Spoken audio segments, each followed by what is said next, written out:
then in the evenings, as we most often do, we go swimming as a family at the family swim at the local swimming pool. This Tuesday was a little bit different in that when I was swimming and I was holding up my little baby and helping him to swim, this distinct impression came over me.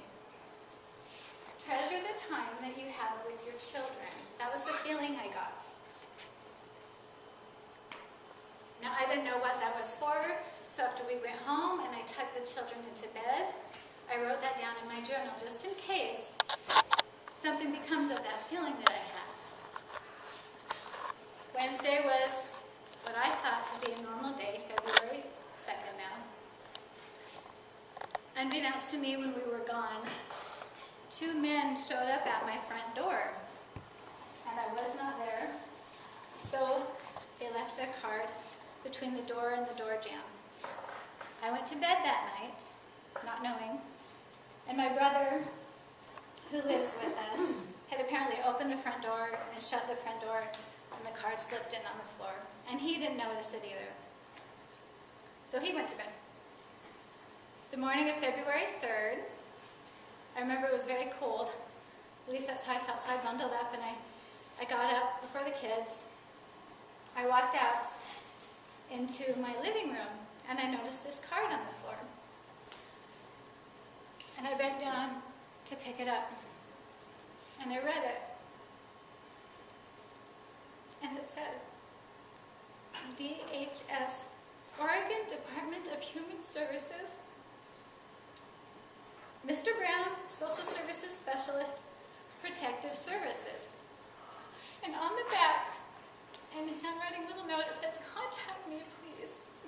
And my heart broke in two. And I curled up in the ball on the floor and wailed like a big baby. I did not know what to do. I thought my children are going to be taken from me. That's what that impression was.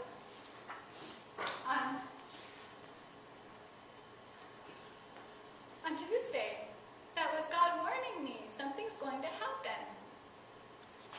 And this is how I felt.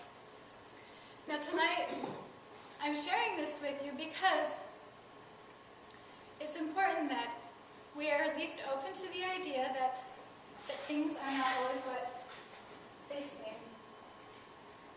So I hope that you keep an open mind and tolerate the humor. I'm not trying to bash anything. What is Child Protective Services? I want a show of hands. Who has heard of Child Protective Services in here? Dorothy hasn't. Rod? Yes. I'm sorry, who has? Everyone has, right? Okay. Okay. I learned that they go by lots of different names, but pretty much throughout the whole country they're known as Child Protective Services, and they were set up in 1974, before I was born, to answer allegations of child abuse and neglect and to go and investigate. So somebody can call, and I'll go into more on another speech. I could talk for hours and days on this topic. I have 5 minutes though tonight. But somebody can make a call and say, I believe Tammy starves for children, or whatever they want to say, and then an agent will show up at your door wanting to investigate. So that's how they work in a nutshell. And many people really believe that the social workers who come from Child Protective Services are there to help, and I'm sure in some instances they are. In some instances. If you will recall Bob's speech from last week, he talked about good intent. And I really believe that Child Protective Services was set up with good intent. I do not believe that the outcome overall is good. And that's what I'm going to share with you tonight a little bit about. Now, when we think of child abuse and neglect, we think of poor little depraved children. And that's how it is. In our country, there are about 99.6% of children are not abused and neglected as that former picture, as we think of abuse and neglect. About 0.4% of children are, 0.4, okay? So in custody of the state right now, on average, is 1.5% of all children. So that's a little more than children that are abused and neglected.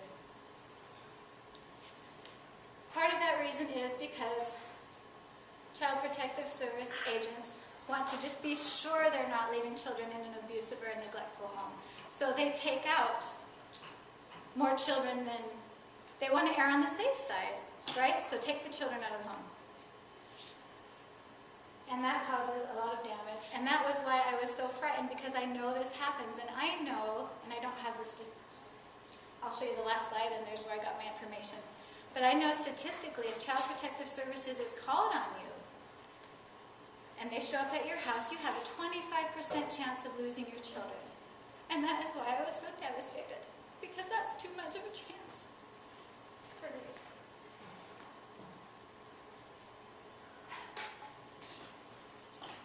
And we need to be aware of this as a society, of how we are treating our children, because it is devastating when children are torn from homes, from loving homes. It's devastating when children are even torn from homes that have dysfunctions because of the emotional trauma they go through.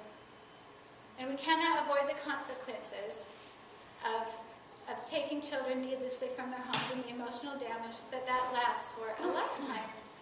Today I just read a story, I know there's 6, about a woman who had her son taken from her when he was 5.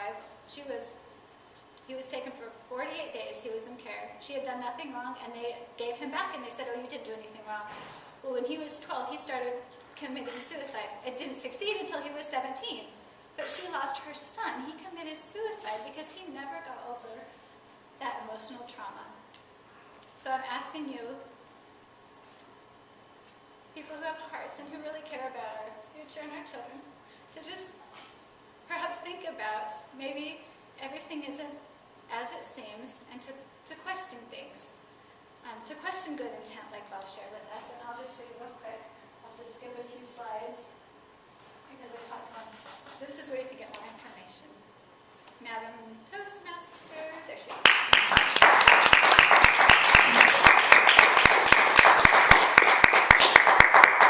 Go ahead and close the laptop. Yes,